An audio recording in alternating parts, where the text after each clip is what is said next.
ꯃꯌꯥꯝ ꯃꯆꯤꯟꯅꯥꯎꯅꯦ ꯆꯠꯂꯨꯔꯦꯀꯣ ꯋꯥꯔꯧ ꯌꯥꯗꯦ ꯃꯌꯥꯝ ꯈꯔ ꯆꯪꯕꯤꯔꯛꯎ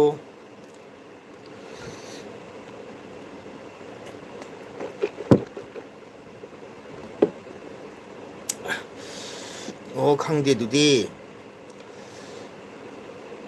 ꯃꯃꯥꯡ ꯂꯩꯀꯥꯏꯒꯤꯅꯤ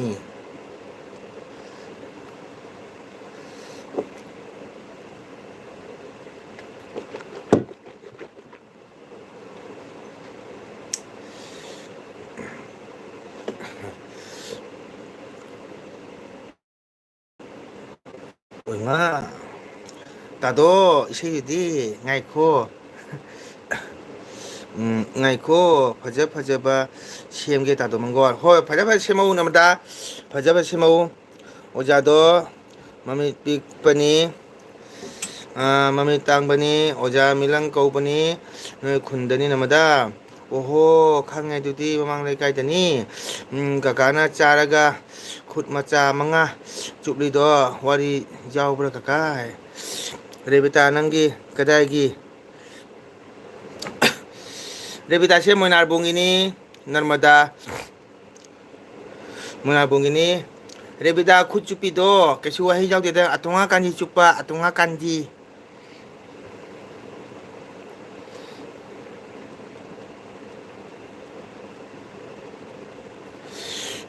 ꯔꯦꯕꯤꯇꯥ ꯃꯣꯏꯅꯥꯔꯕꯨꯡꯒꯤꯅꯤ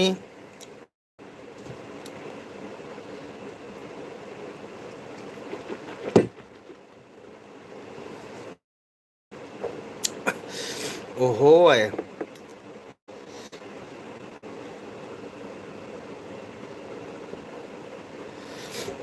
ꯍꯧꯖꯤꯛꯀꯤ ꯏꯁꯩꯗꯣ ꯈꯪꯍꯧꯔꯕ ꯔꯦꯕꯤꯇꯥ ꯀꯀꯥ ꯇꯥꯡꯒꯣꯟ ꯁꯛꯀꯤ ꯏꯁꯩꯗꯣ ꯑꯗꯨꯝꯕ ꯏꯁꯩꯗꯣ ꯅꯪꯉꯣꯟ ꯄꯛꯆꯅꯦꯕ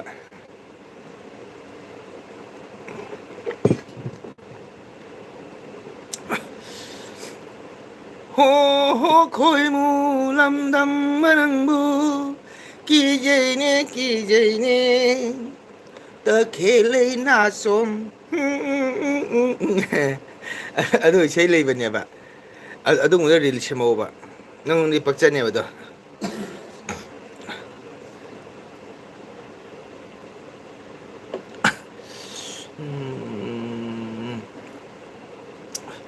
ꯃꯣꯏꯅꯥꯗ ꯏꯅꯦꯕꯣꯛꯀꯤ ꯃꯅꯥꯎꯅꯨꯄꯤ ꯃꯌꯨꯝꯅꯤ ꯍꯥꯏꯌꯦ ꯇ꯭ꯔꯤꯁꯅꯒ꯭ꯔꯝ ꯍꯣꯂꯥ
ꯀꯅꯥꯅꯣ ꯍꯥꯏꯔꯛꯎ ꯃꯤꯡꯗꯣ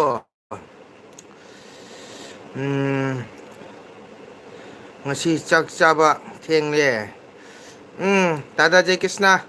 ꯅꯅꯥꯎꯗꯤ ꯈꯔ ꯈꯔ ꯊꯦꯡ ꯊꯦꯡ ꯆꯥꯏ ꯇꯥꯗꯥ ꯀꯩ ꯏꯟꯖꯥꯡ ꯆꯥꯒꯦ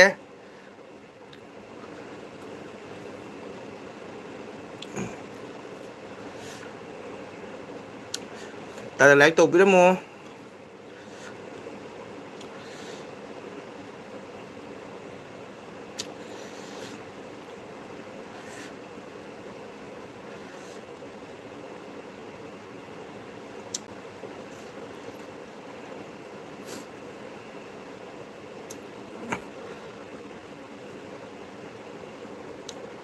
ꯔꯥꯅꯤ ꯀꯧꯕꯅꯤ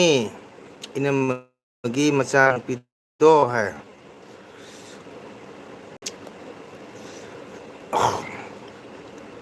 ꯉꯥꯈꯥ ꯊꯣꯡꯉꯦ ꯑꯣ ꯉꯥꯈꯥ ꯊꯣꯡꯕ ꯍꯥꯎꯕꯅꯤꯗ ꯉꯥꯈꯥ ꯊꯣꯡꯕ ꯍꯥꯎꯕꯅꯤ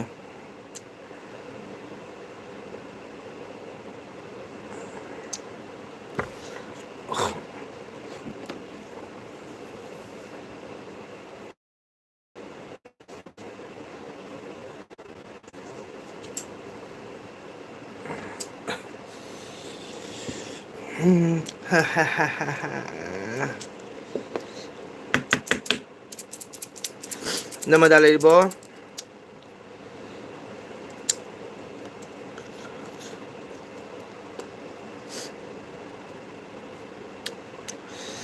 ꯏꯅꯦꯕꯣꯛꯀꯤ ꯃꯅꯥꯎꯅꯨꯄꯤ ꯃꯆꯥꯅꯨꯄꯥ ꯑꯗꯨꯒꯤ ꯃꯤꯡ ꯀꯦꯁꯣꯔ ꯀꯧꯕꯅꯤ ꯍꯥꯏꯌꯦ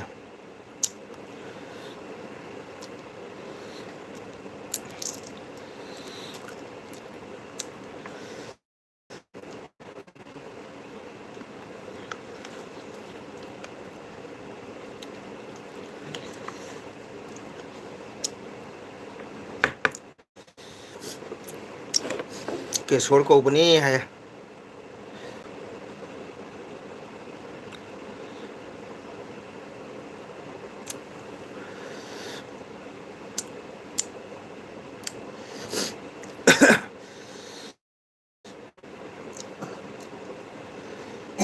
ꯑꯩꯅ ꯍꯥꯟꯅ ꯂꯥꯏꯚ ꯇꯧꯔꯦ ꯍꯣꯏ ꯂꯥꯏꯠ ꯍꯥꯟ ꯇꯧꯕꯗꯣ ꯑꯃꯨꯛꯀ ꯑꯃꯨꯛ ꯇꯧꯔꯛꯑꯣ ꯔꯦꯕꯤꯇꯥ ꯑꯍꯥꯟꯕꯩꯗꯣ ꯅꯦꯠ ꯌꯥꯝ ꯇꯠꯂꯨꯔꯦꯕꯅꯦ ꯑꯗꯨ ꯑꯃꯨꯛꯀ ꯑꯃꯨꯛ ꯕꯦꯛ ꯇꯧꯔꯛꯏꯃꯤ ꯑꯃꯨꯛꯀ ꯑꯃꯨꯛ ꯔꯤꯇꯥꯔꯟ ꯇꯧꯔꯛꯏꯃꯦꯕ ꯈꯪꯉꯕ ꯔꯦꯕꯤꯇꯥ ꯇꯥꯕ꯭ꯔꯥ ꯀꯀꯥ ꯉꯁꯥꯏ ꯂꯥꯏꯚ ꯊꯥꯕꯗꯣ ꯇꯠꯂꯨꯔꯦ ꯅꯦꯠ ꯌꯥꯗ꯭ꯔꯦ ꯃꯥꯜꯂꯦ ꯅꯦꯠ ꯌꯥꯗ꯭ꯔ ꯃꯥꯜꯂꯦ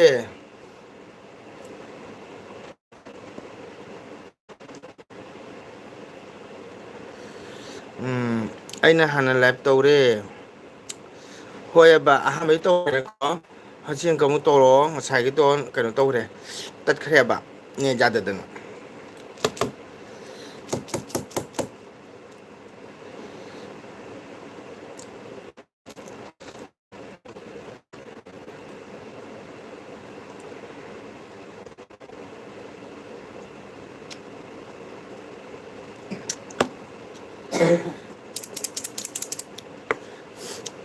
ꯑꯗꯨꯁꯨ ꯇꯧꯔꯕꯅꯤ ꯀꯀꯥ ꯊꯦꯡꯀ꯭ꯌꯨ ꯔꯦꯕꯤꯇꯥ ꯏꯁꯤꯡ ꯆꯥꯎꯔꯤꯕ ꯃꯣꯏꯅꯥꯕꯨꯡꯒꯤ ꯔꯥꯅꯤꯗꯣ ꯁꯤꯕꯥ ꯅꯠꯇ꯭ꯔꯥ ꯈꯪꯗꯦ ꯀꯅꯥꯗꯅꯣ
ꯍꯟꯖꯤꯟ ꯇꯧꯅ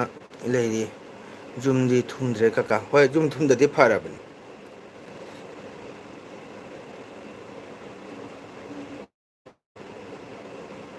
ꯌꯨꯝ ꯊꯨꯝꯕꯅꯤ ꯀꯣꯛ ꯁꯥꯏꯁꯦ ꯅꯠꯇ꯭ꯔꯥ ꯌꯨꯝ ꯊꯨꯝꯃꯒꯅꯤ ꯀꯣꯛ ꯁꯥꯏꯁꯦ ꯆꯍꯤ ꯑꯃ ꯍꯥꯀꯨꯝ ꯀꯀꯥ ꯏꯁꯤꯡ ꯆꯥꯕ ꯊꯨꯝꯃꯤꯃꯤꯅꯦ ꯀꯀꯥꯁꯨ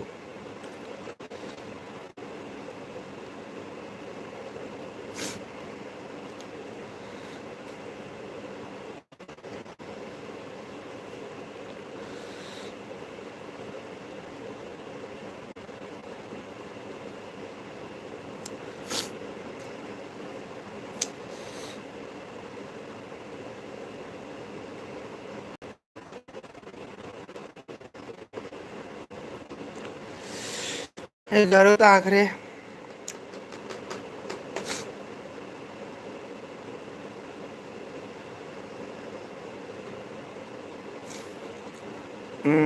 ꯇꯥꯗ ꯆꯠꯂꯨꯏ ꯀꯣꯔꯀꯥꯟꯗꯤꯗ ꯂꯥꯏꯁꯪ ꯀꯥꯕ ꯆꯠꯂꯨꯏ ꯅꯃꯗ ꯑꯅꯤꯗꯣ ꯁꯤꯈ꯭ꯔꯕ ꯅꯠꯇ꯭ꯔꯥ ꯃꯆꯥꯅꯨꯄꯥꯗꯣ ꯍꯔꯤ ꯁꯣꯔ ꯀꯧꯕ꯭ꯔꯥ ꯍꯥꯏ ꯅꯦꯠ ꯌꯥꯗꯕꯅꯤꯅ ꯔꯦꯕꯤꯇꯥ ꯀꯩꯅꯣ ꯅꯧꯅ ꯊꯣꯛꯈ꯭ꯔ ꯃꯥꯜꯂꯦ ꯀꯩꯅꯣ ꯔꯦꯕꯤꯇꯥ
ꯁꯤꯗ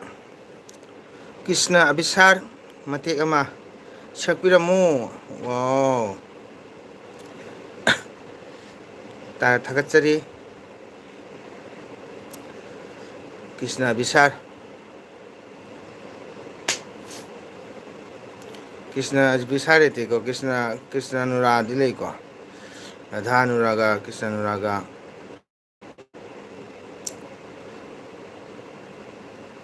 ꯔꯙꯥ ꯕꯤꯁꯥꯔ ꯀꯣ ꯑꯗꯨꯗꯤ ꯂꯩ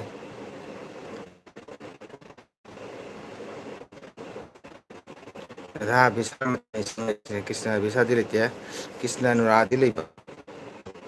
ꯑꯗꯨꯒ ꯔꯙꯥ ꯀ꯭ꯔꯤꯁꯅ ꯑꯕꯤꯁꯥꯗꯤ ꯂꯩꯇꯦ ꯇꯥꯗ ꯑꯩ ꯇꯥꯗ꯭ꯔꯤ ꯔꯙꯥ ꯕꯤꯁꯥꯗꯤ ꯑꯗꯨꯝ ꯁꯛꯅꯩꯀꯣ ꯑꯗꯣ ꯀ꯭ꯔꯤꯁꯅ ꯑꯕꯤꯁꯥꯁꯤꯗꯤ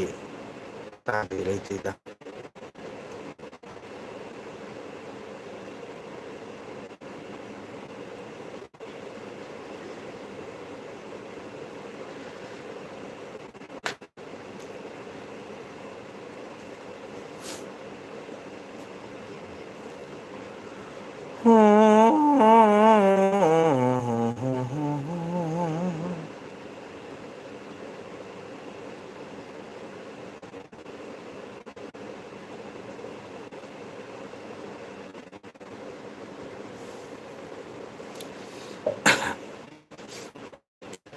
ꯔꯙꯥ ꯕꯤꯁꯥꯔ ꯍꯥꯏꯕ ꯑꯣꯏꯔꯝꯒꯅꯤꯗ ꯇꯥꯗ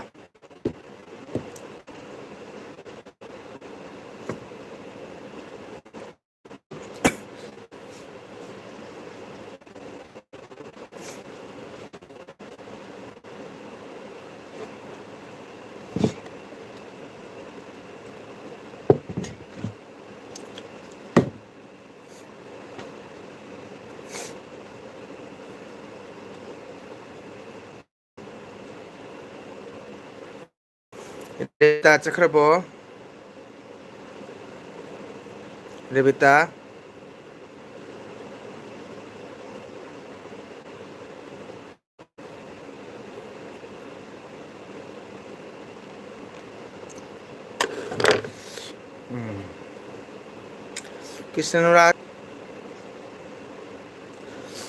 कृष्णनुराज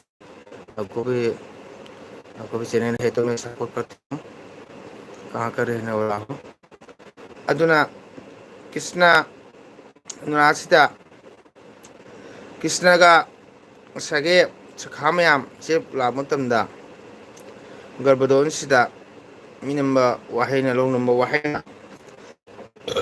सखा मैम से थरमलगा लाकपने ढाकुंद पांगना ढाकुंद से चौरे हारेगा कृष्णना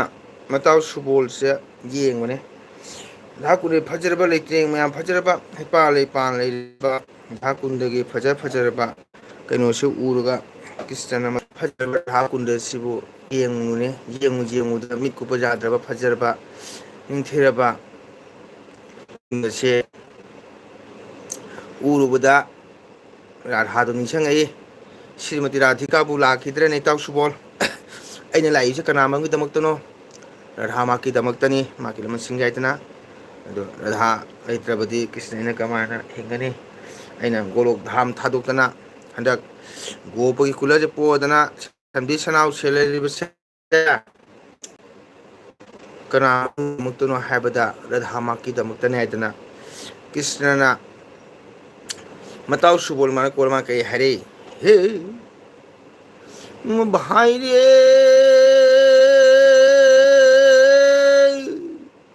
सुबोल प्राणेरी सखा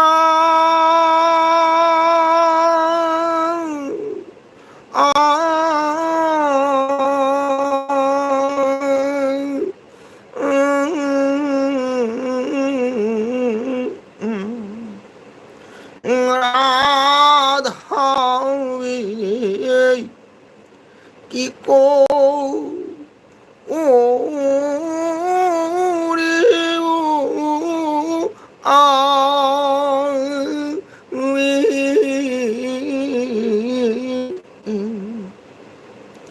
भाई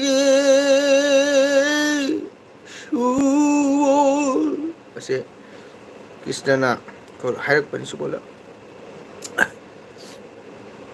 राधा आमा 노양이 떠나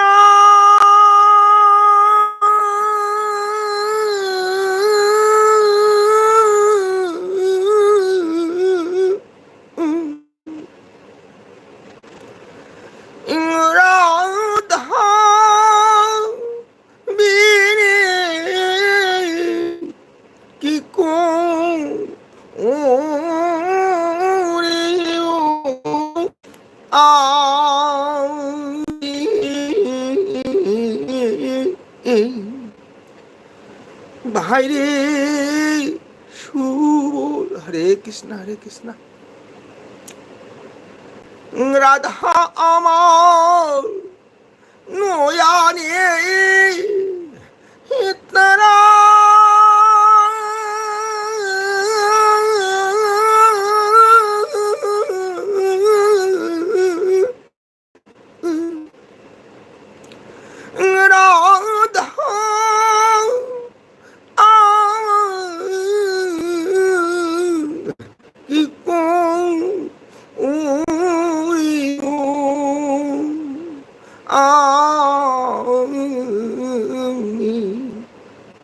भाई सुबोल इमोनो सुंदर कुंदीर शोभा प्यारी राधा रे सुनो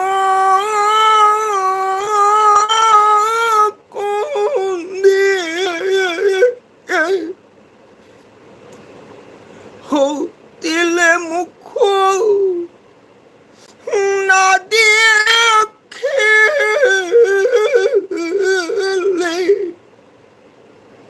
shoto yogo puri ima ani भाईरी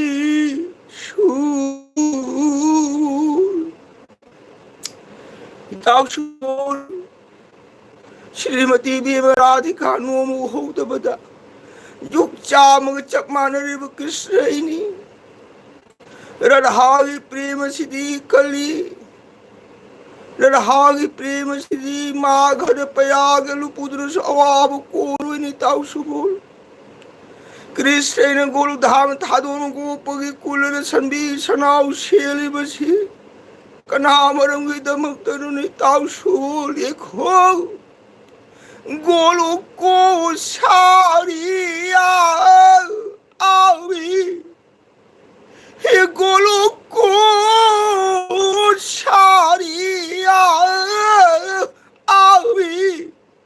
हे गोप कुले जोनो मुकुरी गाभी बोछो लोये जाए बोरी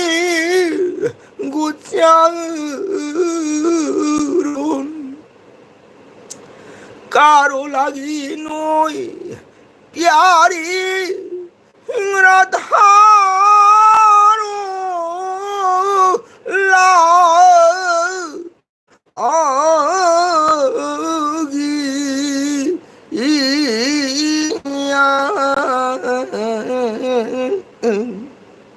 भाई रे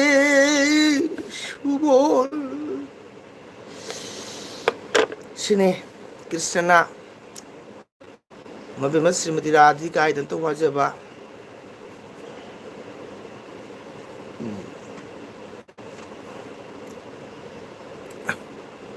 अदुना होगे मैत्योंदा हायकना येंगो गोलोक थादोक तूने अइने गोप सागैने पुली बसी कनाम रगिदवक्तना शनबिछना शेली बसी राधा माँ की दमतरी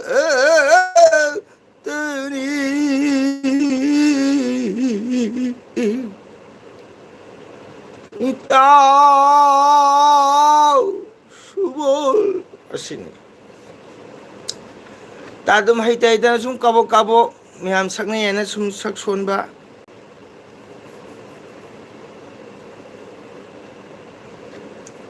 हाइनागा सकपन तेता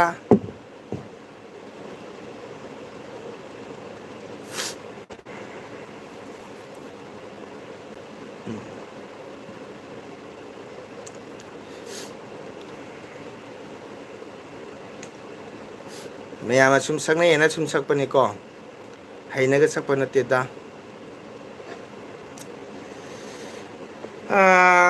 पुंग 12 तारे ngaibा वारे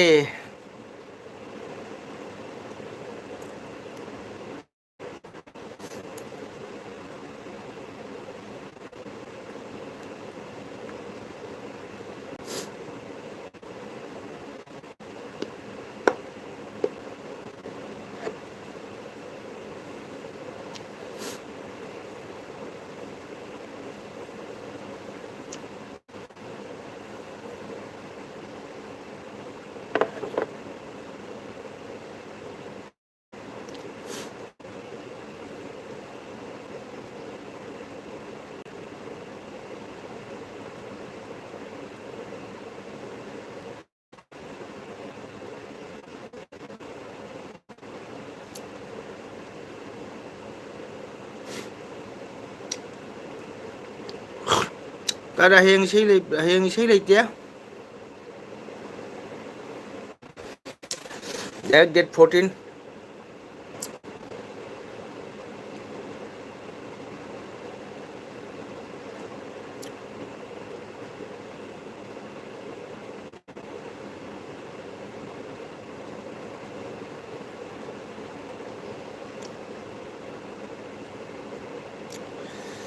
ꯅꯦꯠ ꯌꯥꯝ ꯇꯠꯂꯨꯕꯗꯒꯤ ꯂꯣꯏꯅ ꯀꯥꯏꯈ꯭ꯔꯦ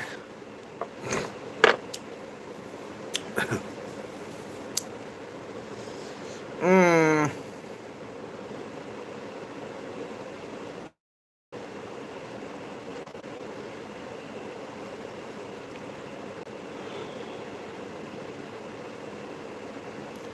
ꯅꯪꯒꯤ ꯅꯦꯠꯁꯦ ꯌꯥꯝ ꯅꯨꯡꯉꯥꯏꯇꯦ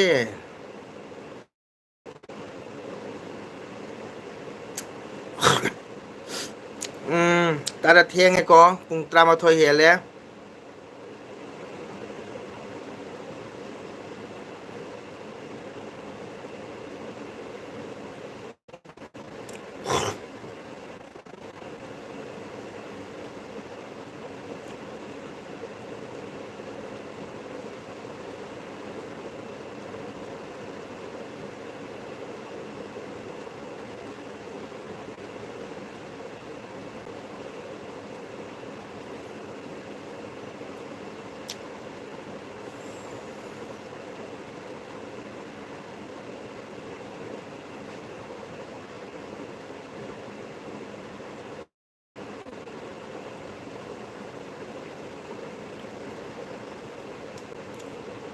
ꯄꯣꯊꯥꯅꯕ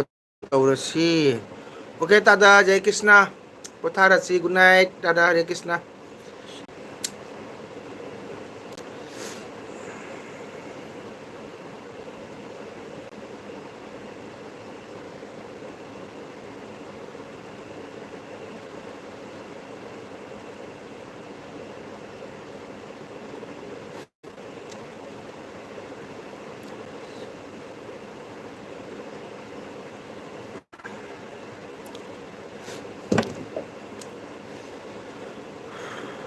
हरे कृष्ण जय कृष्ण तारा हरे कृष्ण राधे कृष्ण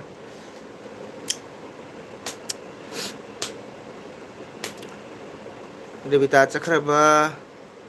ꯃꯤ ꯑꯃꯇ ꯂꯥꯛꯅꯗ꯭ꯔꯦ ꯑꯩꯈꯣꯏ ꯏꯇꯩꯃꯁꯨ ꯂꯥꯛꯇ꯭ꯔꯦ ꯕꯦꯟꯗꯧ ꯅꯟꯗꯤꯁꯨ ꯆꯠꯈ꯭ꯔꯦ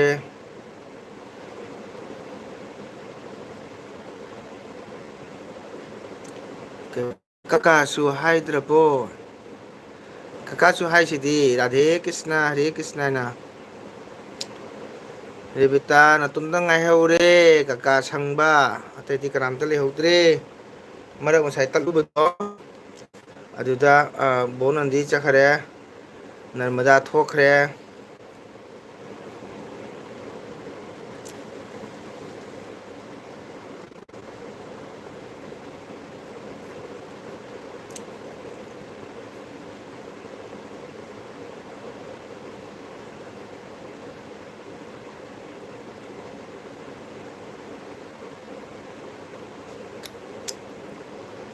ꯉꯁꯤꯗꯤ ꯃꯤ ꯌꯥꯝ ꯋꯥꯠꯂꯦ ꯉꯁꯤꯗꯤ ꯅꯍꯥꯟꯒ ꯃꯥꯟꯗꯦ ꯁꯨꯝ ꯅꯨꯃꯤꯠꯀꯤ ꯁꯨꯝ ꯂꯥꯏꯞ ꯉꯥꯏꯍꯥꯛ ꯊꯥꯕꯒꯤ ꯏꯟꯇꯔꯦꯁꯇꯨꯅ ꯁꯨꯝ ꯇꯧꯕꯅꯤꯗ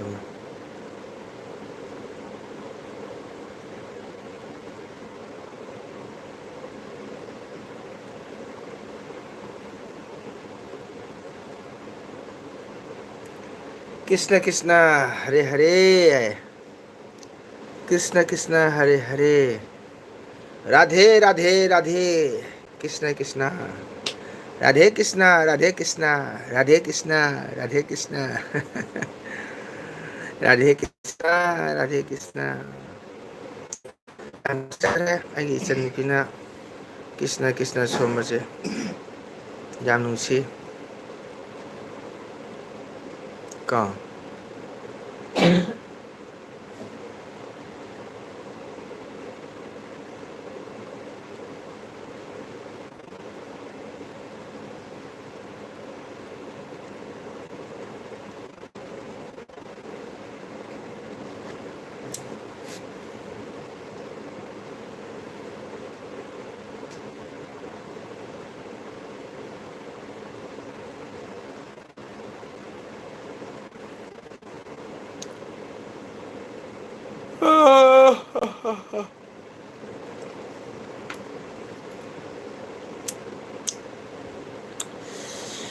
Ngasidi mi yang wale.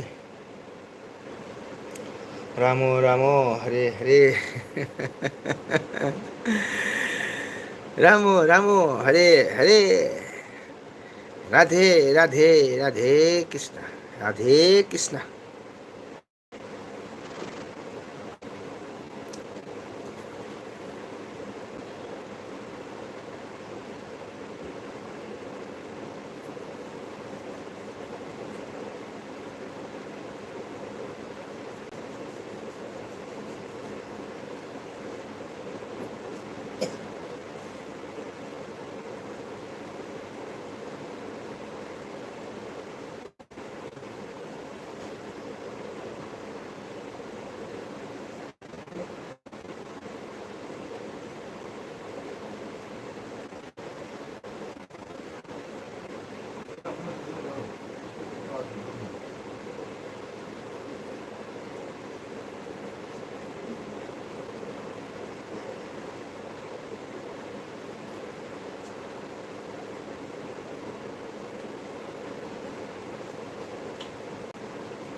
Ramo Ramo Hare Hare.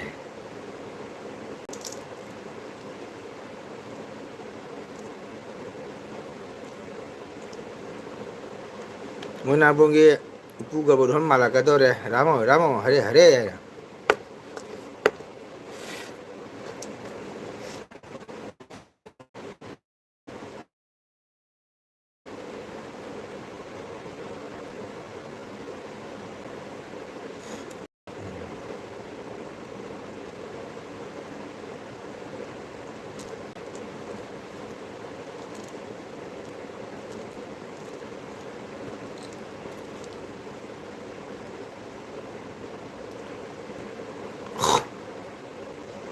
Shiragada Solamni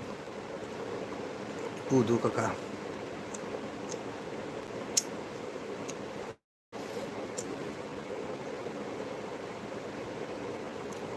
Sargada Solamni Pudu. No kay Toy ba? Gobodondo.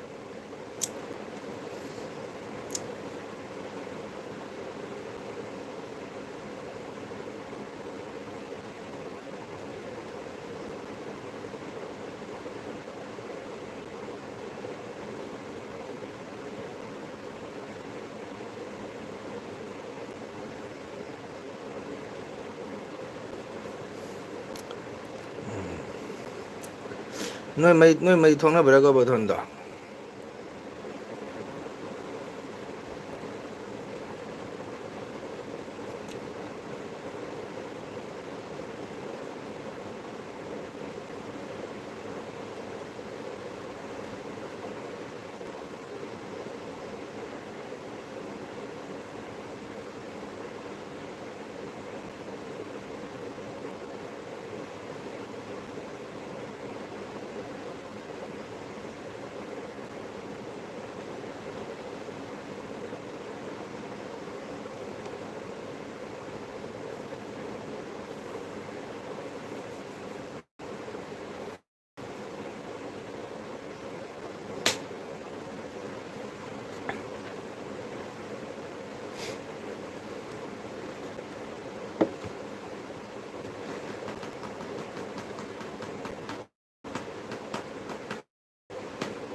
ꯑꯣ ꯊꯣꯡꯅꯗꯦ ꯀꯀꯥ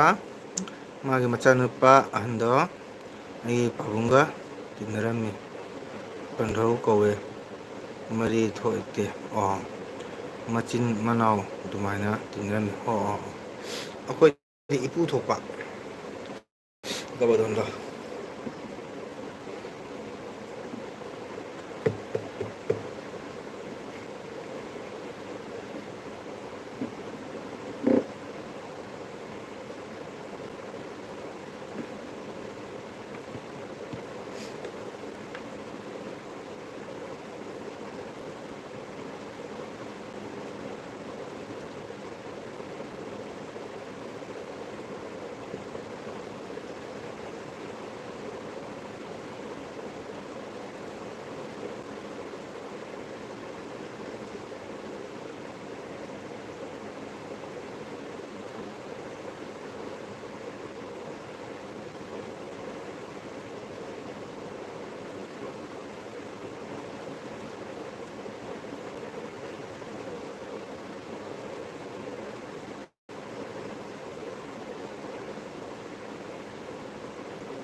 ꯑꯣ ꯗꯤꯂꯤꯕꯔ ꯃꯅꯥꯛꯇꯔꯥ ꯗꯤꯂꯤꯕꯔ ꯃꯅꯥꯛꯇꯅꯦ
ꯕꯥꯁꯀꯥꯟꯗꯤ ꯅꯨꯄꯥꯗꯨꯁꯨ ꯐꯕꯅꯦ ꯕꯁꯀꯥꯟꯒꯤ ꯅꯨꯄꯥ ꯐꯕꯅꯗꯤ ꯕꯁꯀꯥꯟꯒꯤ ꯅꯨꯄꯥ ꯀꯅꯥꯅꯣ ꯀꯩꯅꯣ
ꯑꯄꯣꯝꯕ ꯌꯦꯡꯕꯗꯣ ꯈꯪꯗ꯭ꯔꯣ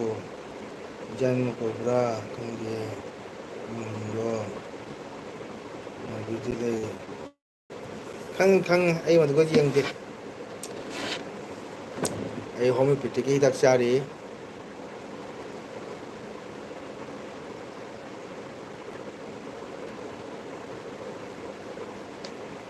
ꯂꯣꯏ ꯆꯠꯈ꯭ꯔꯦ ꯃꯤ ꯀꯅꯥꯝ ꯂꯩꯍꯧꯗ꯭ꯔꯦ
ꯀꯩꯒꯤ ꯎꯔꯤꯡ ꯆꯥꯕꯤ ꯕꯤꯅꯤꯗꯣ ꯅꯥꯕꯅꯤ ꯀꯀꯥ ꯅꯥꯏꯌꯦ ꯑꯗꯣ ꯍꯤꯗꯥꯛ ꯆꯥꯔꯤ ꯀꯩꯒꯤ ꯀꯥꯟꯅꯕ꯭ꯔꯣ ꯈꯪꯗꯦ ꯉꯁꯥꯏ ꯄꯨꯔꯛꯑ ꯍꯤꯗꯥꯛ ꯆꯥꯔꯤ ꯑꯗꯨꯅ ꯂꯥꯏꯞ ꯊꯥꯔꯒ ꯀꯀꯥ ꯅꯥꯕ ꯈꯥꯡꯉꯤ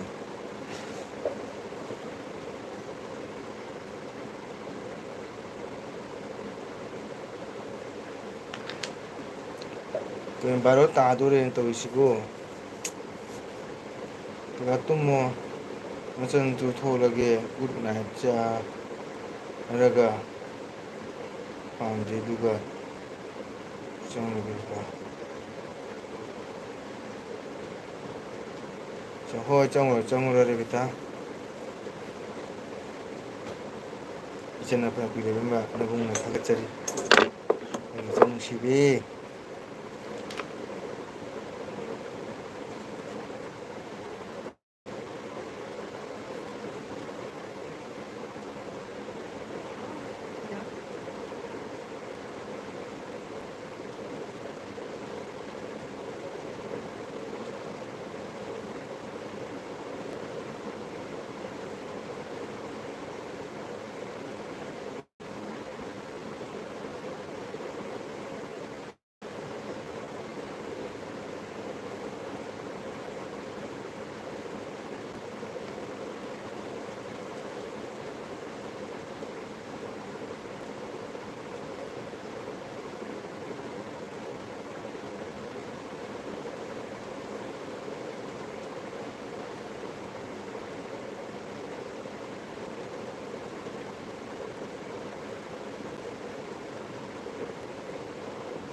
ꯇꯨꯝꯃꯁꯤ ꯒꯨꯗ ꯅꯥꯏꯠ ꯔꯦꯕꯤꯇꯥ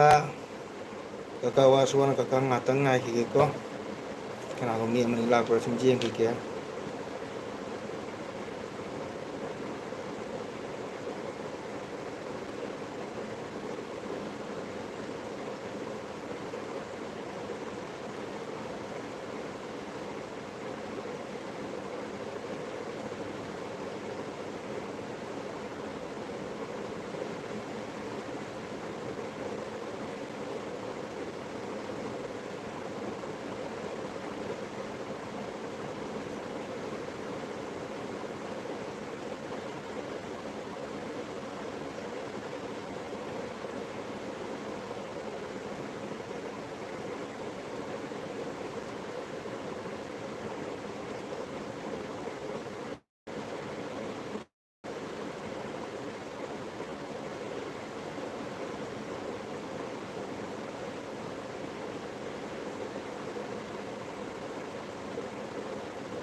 ꯑꯣꯀꯦ ꯃꯌꯥꯝ ꯕꯥꯏ ꯑꯣꯏꯔꯁꯤ ꯕꯥꯔꯣ ꯇꯥꯗꯣꯔꯦ ꯀꯣ ꯉꯁꯤꯒꯤꯗꯤ ꯃꯌꯥꯝ ꯑꯁ꯭ꯋꯥꯏꯗ ꯑꯗꯨꯝ ꯂꯣꯏꯁꯤꯜꯂꯁꯤ ꯍꯌꯦꯡ ꯑꯃꯨꯛ ꯎꯅꯔꯁꯤ ꯀꯣꯏꯁꯤꯔꯥ ꯃꯌꯥꯝ ꯑꯣꯀꯦ ꯕꯥꯏ ꯕꯥꯏ